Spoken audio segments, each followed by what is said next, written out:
Hi guys, welcome back. It's a new week. I have neither green juice nor coffee, but this is who I am now. I make videos, and so I've got my giant Stanley cup of water here.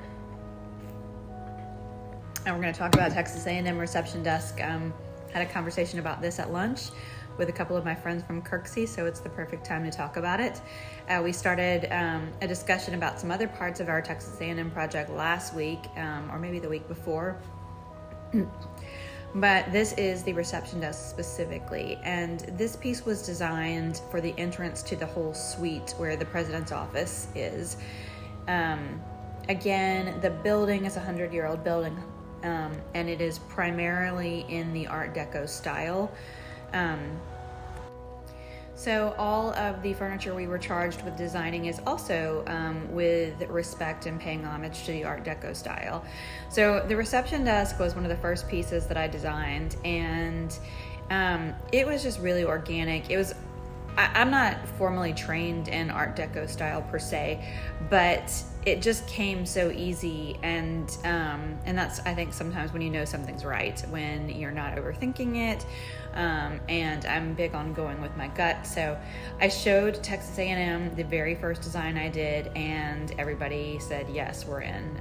So it was really fun to design and present because the enthusiasm was there on all sides. And so they had a few requirements. They had a size requirement, and they had, like they wanted a certain number of drawers and things like that for the staff member that was going to sit at this desk. But otherwise, we really got to propose almost everything, including the finishes. And what you're seeing in that photo, a couple slides back, is the starburst portion is done in a combination of the walnut, which is the entire rest of the reception desk too, and also Pommel Macore.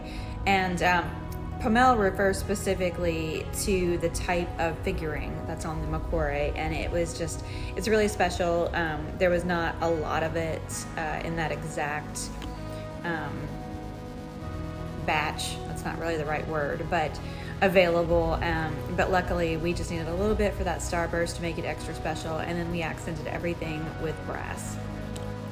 To make the curved parts, we used a product called Bendy Board, and it's basically just like a substrate with a lot of vertical cuts in it, kind of make it look like slats a little bit, and then you can curve it and make shapes out of it depending on how many and how thick your curves, your cuts are. And then the veneer is put on a backer. It's usually put on a substrate of some sort. Like it could be MDF, it could be plywood, it could be something else. In this case, we needed to bend that around the bendy board, so our substrate is much thinner.